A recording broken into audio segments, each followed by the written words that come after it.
Hello, everybody, and welcome to this week's episode of Around the Realm. With me, I have Carmen Askerneese. Hi, Carmen. Thank you so much for being on here again. Hi, Zelda. Hello, everyone. Hello, and today we're going to be talking about the last episode. So I want to do something a little bit different this time because most of my questions are around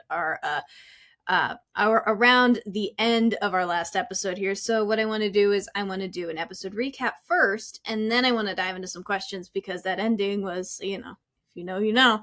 So So we left off to a great spot. Our team was storming the penthouse. Jeffrey turned out to be a vicious robot thing, and the walls are starting to move in. So we left off at a great spot for them.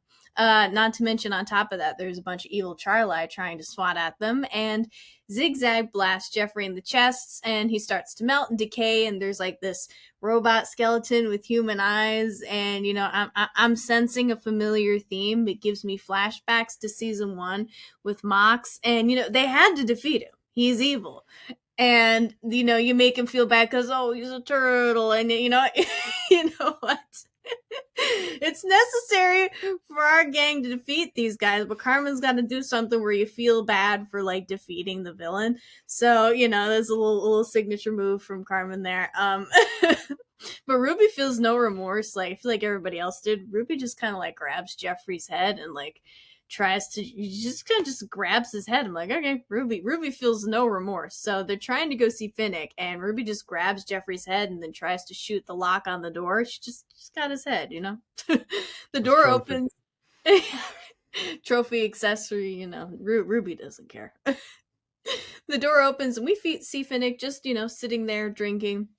Half expected him to turn around petting a cat like I've been expecting you, but no, he's just sitting there and he's just chilling. The group asks where Jafari is, and Finnick says he knows where Oriana, Sid's partner, is, and obviously that is going to put Sid in a very tough spot. Gizmo is able to fix all of the non-evil now non-evil Charlie, so now we have a bunch more Charlie. Charles Prime, he now has an army of good Charlie to command. So, hesitant, Sid decides to let Finnick go, and one of the walls opens, revealing Oriana, but she isn't responsive. There's something strange about her. Finnick presses a button on his watch, and Oriana all of a sudden wakes up. So Finnick was able to bring her back from the dead. As he's like having his whole villain monologue, Zigzag just shoots him in the leg. And so she shoots him in the leg, and then villain monologue stops. Finnick's been shot at the wrist because he aimed for his watch, and then Raven decides to hop in and shoot him as well. So Raven shot at him from the ball pit that she was in. One of the Charlie investigates the closet and finds 5 more Oriana clones in the closet. So the goal with this technology is to be able to control everybody, and like the whole immortality, we never die kind of thing. And one of the Charlie tries to get Oriana's consciousness back, but so far it doesn't seem to be working. Raven was holding Finnick out the window and trying to interrogate him, but I don't know if her arm got tired or something, but she just let him go, and he fell to his death. I love how chaotic this group is. The group is able to text Jafari via Finnick's PC and ask to meet, but the PC fritzes out when a response says that Finnick is on his own. So Zigzag calls Magnum, and no response there. So Helvetica is taking out security from Omnitech, and Sid is able to deactivate all the Orianas. Now, I guess it was kind of left unclear because like I said, Helvetica was taking out the security from Omnitech. So like we never got like a clear sentence like if Magnum was dead or not. So now it's a perfect time to ask the DM. So we never got like a full clarification about it, and we never heard of a story like what happens to Magnum after. Like Magnum was never mentioned after that. So I just got a question. That's the first question. I'm just in my first question mid explaining here, I gotta know, is Magnum dead? Because we never really got like a full sentence like Magnum is dead or like Magnum is not dead. There was You like know, left out a question mark. that's a good question. What I'll say is like I never know which NPCs the players are gonna fall in love with. I think I'm starting to see a pattern, but but um, I think that all I can say is it's a little weird that he just disappeared and Finnick is dead. Yes. Um, so Yes. that's a little suspicious. Good. Good. Good. I thought you Whether were or gonna not look he's me dead in the alive, eyes. I Okay, don't good. know. I was expecting you to look me dead in the eyes and be like, Magnum's dead. Magnum's gone. Expect you to break my heart twice. Not Good. this Okay. time. Good. I have not been Nightingale switchbladed again. Good. Cool. Oh no, it's a verb. Yeah, so now every time your favorite character that you love dies really quickly, or just like in general, it's called getting Nightingale switchbladed. So I've invented that term. Anyways, okay, I'm glad to hear that. Sid is able to deactivate all the Orianas, and Zigzag calls Pip, and he got arrested, and he's like freaking out, and he like saw Finnick fall. Poor Pip. Pip is like the sweetest, and he just, just enduring all the trauma. So Pip tells all the fans to get out of the building, and the Charlie, the now good Charlie, help evacuate people out. And Juno and Calypso are now starting to wake up with everyone now evacuated thanks to the good Charlie and everything. Omnitech just implodes. So that now brings us to our epilogue where everybody, like where's everybody now? So Sid moves in with Gizmo and Priya, and she starts working at the hospital with Kadara, and I think they got a little something something going on. You never know. Ruby destroys her rivals and is still organizing Zigzag's career. Pretty happy with that. So everyone, oh, I'm sorry, hold on. You can see my notes here are a little mixed up. So everyone everyone loves the Charlie Incorporated. So Ruby had those incorporated into the concert. The good Charlie still have something to do. Juno has definitely resigned, not coming back. Calypso and Ruby still have some issues to work out, so they're kind of in the middle of that. Some tension and hurt going on there. Raven talks to Zigzag about taking out the High Riders. So Raven was still in this spot of like, I don't know what I want to do with my life, and I don't know if I want to get out of this because, she's young. She was in a spot where she could get out of it. So Raven decides that she wants to not necessarily like be in the crime family per se, but she loves what Zigzag has been doing with uniting the Benovas / Novitos, and wants to take out the High Riders and like take out all the bad people. So she has like a real heart to heart with Zigzag, who's kind of become like a sister figure, and has decided that that's kind of been her goal. So we jump back to Ruby and Calypso. Ruby and Calypso are still having an argument, but Ruby decides to just slap them really hard and kiss them. So they're back together? Question mark. I think that was Ruby's way of saying I want you back. So when we forward to Zigzag, Zigzag has a meeting with the Benitos, and Helvenica wants to retire. Zigzag is just done with the petty fights and the separation of the Benitos and the Novas. Zigzag sees no need to go back to separation and for fighting again since they're stronger together. So her plan is to make the Benovas official. And Raven is definitely on board with that. So Zigzag is definitely, of course, has to have a talk with Ma. Her and Ma have a heart to heart about her future and what she wants to do, because Ma has always been on the fence about, you're being a rock star and this and that. So Zigzag has a really touching speech about, it's her life, it's who she wants to be, and how she's trying to find a balance between uniting the Benovas and still being a rock star. Rian finally gets his dream job and manages his own restaurant. And, he's living his best life, and he proposes to Zigzag. And Erin had a big freak out because she thought that they were going to break up, but we had a happy ending there. And Gizmo has now found his extroverted self. He has a tech repair business in like the lower income area with Charles, and he's living life happy. So this is when his sister Priya decides to come to him and say that she's in trouble, and Gizmo's like, okay, what's going on? He's starting to get kind of worried. So she puts down something on the table, which is the Whisperer's katana and mask. Priya's the Whisperer. Priya is the Whisperer, which is what I've been waiting to say the whole time. Priya's the Whisperer, and I need to talk about that now. So you can't. You ended it like that. You ended it like that. I don't know what to call that. You didn't Nightingale Switchblade it, but like you left me off with such a cliffhanger. I Tell me about your thought process about that. Well, Zelda. It was an interesting way to. I feel like when we were doing character creation and Ryan told me about the character of Priya, I was like, oh, that's how we're going to end this season right there is with that character. Um, Oh, so it was Ryan that came up with Priya. yeah. So Okay. each of the players came up with their own like backstories and characters and stuff. And so I was like, you come up with these characters and tell me like what they're all about and then they'll just be people who live in the world with their own wants and needs and stuff. And so I was like, what would somebody like that whose brother is like some kind of in the underworld, what would their life be like? And um, yeah, it ended up with her being being the whisper. Um, and yeah, I have some like we talked previously last time I was here about storylines that or other plot hooks. And so I forget which episode it was, but it's towards the beginning where they walk into one of the rooms and someone has assassinated a person they were looking to talk to, or I forget who it was. And the like assassin jumps out of the window. So that was the Whisperer, Priya.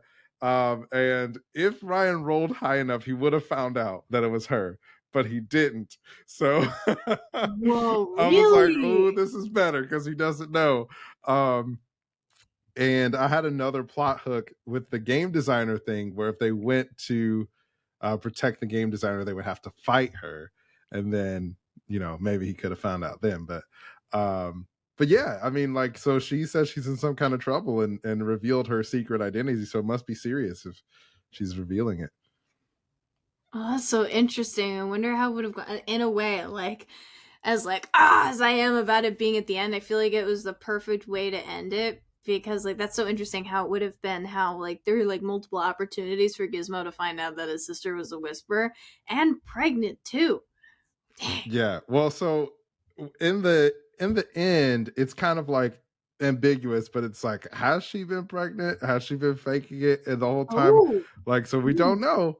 Um, and it's something that we kind of wanted to leave open ended in case we come back to it and we can figure out like maybe she was pregnant at one point in time but maybe that didn't work out or maybe she was never pregnant or maybe she already had a baby and has been kind of using that as a cover for a while to try to like get her brother off of her Yeah. scent or her trail or whatever Mhm. she might be doing. So you know I think that there's a lot of options for what that could potentially mean and how that could play out in the future and we'll see. I don't know. I mean, well, yeah.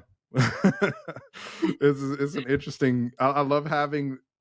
I definitely didn't make the mistake that I made in the first season of like all the side characters are with you all the time, so they can kind of have their own lives when they're off camera. Yeah. Oh my god. Um, did you ever have like so was the whisper something that you kind of thought of as you learned of Priya, or did you know that there was going to be a whisper? And when Gizmo bought, I mean, when Ryan brought the idea of Priya to you, were you like, that's going to be the whisper? Well, so I had the idea for like some kind of um, assassin who Hmm. wielded a katana because I was like, that's just cool and that feels cyberpunky to me.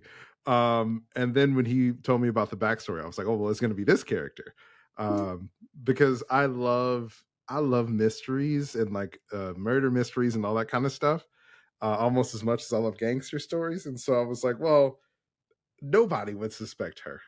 Like it's Mm-mm. obvious that there's got to be her. Um, and I just had to figure out how to make that work with the other stuff that was happening. So cool. So where do you think of some so we did an epilogue where our band of bandits were in the future. Where do you think some of the NPCs are like in the future? For example, let's say like Pip or we've already established that Magnum is a big question mark, but I guess I would say like, where do you think Pip or where do you think Ma would be? Because I believe we just left it off with Zigzag's talk with Ma, and then we don't really know like what's she doing. Yeah, well, so I don't want to get too much into that because so for people watching, it's been it's been a literal few years since we recorded it in real life. But we've been talking about it, and I think that at some point we would like to revisit those characters in that setting. So I don't want to like put too fine of a point on it just so we can have some open-endedness if we do decide to go back to the setting, to the characters. But I think that Pip is interesting because that character started off as like, um, what would a super fan be like with somebody like if you went to high school with this rock star? What would that be like? It's like you know this person, but you're also a super fan. And so Pip kind of over the course of the series has sort of his whole identity has been that he loves Zigzag. And at the very end, there's like a little slither of like, oh, well, maybe if he like stopped being obsessed with Zigzag and was his own person, then maybe he might, be beneficial to the cause that they're trying to fight against fighting with the High Riders. So I think that in the future, maybe Pip starts to explore more of what who he is as an individual, and come into more of who he is. Yeah, definitely. Um, so what are some of your favorite memories when making this season? Oh man. So I think we've talked about it before, but I just love when we first came into this, a lot of the players had never met before, and we really wanted to I wanted the season to be different from the first, in a sense of like the first season was a group of friends who were all adventurers and they're heroes. And then this season I was like, these people are like dirty and they're like rough and they're morally gray. They don't really know each other. They don't really like each other. And I think that, especially in tabletop actual play with people you don't know that well, that can be hard. Mm, But I think that the cast was so great and they were able to just like pull it off in a way where if you don't know some of the behind the scenes stuff, it's like I think these people actually don't like each other, but they're just so good. And I think that by the end, by this episode 15, we've seen a whole arc with these characters and them sort of coming together as a team and learning to trust each other in a way that they wouldn't have never done at the beginning. definitely. I mean, one of my favorite one of my favorite arcs is like enemies coming together to defeat the bigger enemy. So it would be so interesting to see in the future like how like now Bonovas are going to be banding together to defeat the High Riders or like Javari, because we don't, I was expecting like a big showdown, but it's interesting because he's kind of a question mark now. He's like a new, I don't want to say like a new goal for them, but well, technically, yeah, a new goal like as the Bonovas for them to go out and defeat. So that'll be really interesting. Like, oh, I want more. I want more. That's interesting because when the Benito Ranch gets attacked, I think it's in like the fifth episode or something like that. Originally it was like, all right, this is gonna pop off, and then they're gonna find out Fennec is dead, and they're gonna fight the High Riders, and we're gonna go to space, and it's gonna be a whole thing. But then the way that fight went, and it was like, oh man, like this is actually the players are kind of like, I think with this fight was what I wanted a different encounter to be, where it was like the Bathos encounter from season one. Is what I wanted. This fight is what I wanted that to be, where it's like, oh, this person Okay. shows up and they're dangerous. We need to run. But in season one, it was like, oh, we're gonna fight this guy, and I was like, oops. So I definitely was like, okay, I need to balance this in case the players choose to fight, because that is an option that they have. How can I balance this in a way where this still feels fun and it still feels like they are the heroes and they have the power to like handle the situation? So even though they won that fight, it was like, oh, this is like something that we have never experienced before. And I think that was like after that fight happened, I kind of went back to the drawing board with the overall plan of like, maybe the High Riders is a slower burn instead of just Mhm. making it like they're the big bad for the season. And I think it worked out better that way. Yeah. So I know you've had us like go through like your whole process before when we've had you on Around the Realm. So like how time consuming is planning like planning that like so like after each episode you like okay this happened now I have to go back to the drawing board like how often do you do that and how long does that take? Yeah, so I'll pull back the curtain a little bit. Like at right now in real life, as at the time of recording this, we've done like 12 of these. And so at the time that was the second one. And I think with each one of these, I've learned new skills and new ways to be more efficient and to like I always like my style is like how can I make a world or tools or an environment uh or like I guess toys for the players to tell a story. And I'm just going to facilitate that. And they're able and free to do whatever they want. And so I think something I learned from this season is having the multiple plot hooks, but not losing track of whatever the main threat is. And that helps me in subsequent seasons of like, I knew that either Finnick or the High Riders is the main threat.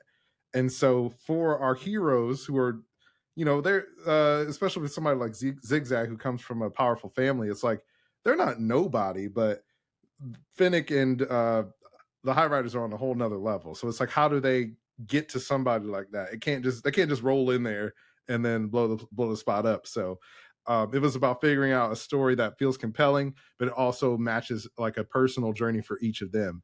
Um, and so yeah, I think that just like to answer your question about how long it takes, I think somewhere between like a week or two of just like planning.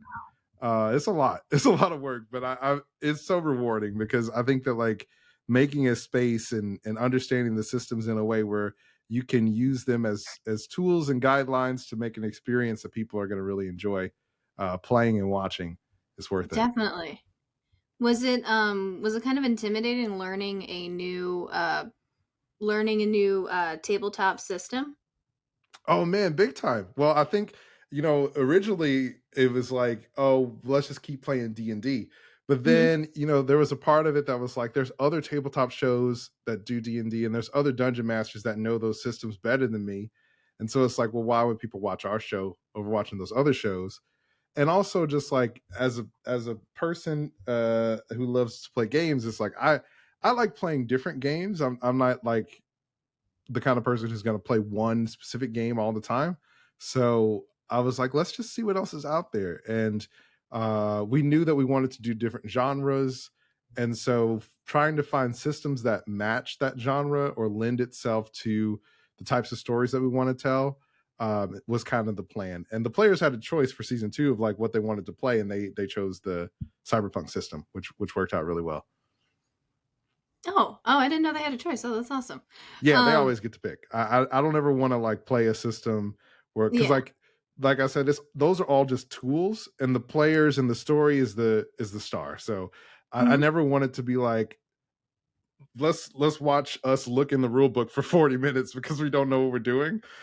Yeah, So yeah, I think just giving them the choice to pick something that they feel comfortable with is been really helpful for us. definitely. And I think for our last question, if you could go back in time to past Carmen, beginning season 2, would you tell yourself anything, if anything, differently, and why? Hmm. I think I would tell myself that um the tower needs to have more traps in it. Only because I think that I like that the players were able to do it with the scenarios I gave them. Hmm. But if I could do it again, something I learned from future seasons is like having planning out particular moments for certain characters to shine. And so just like having the encounter be set up in a way where there are different ways to solve it. There's no one right answer, but there's opportunities for each of the characters to really shine if they choose to take that particular opportunity. So I think that's something I do different. All right. Well, that's all the questions I have for you. This has been a wonderful season. Ah, the ending. Okay, you're gonna have to work on some more ASAP because I really want to know what the future holds for Priya. And then she's the whisper, and now she's in trouble. So I'm like, oh, okay. Well, this was so good. This is such a good season. Thank you all for tuning in. Thank you all so much for being here and listening. Thank you, Carmen, for coming on again and telling us about all of your wonderful wisdom as the DM. Thank you, everybody, for being here. And thank you. If you haven't already, be sure to catch the last episode. Thank you. Goodbye, everybody. Bye.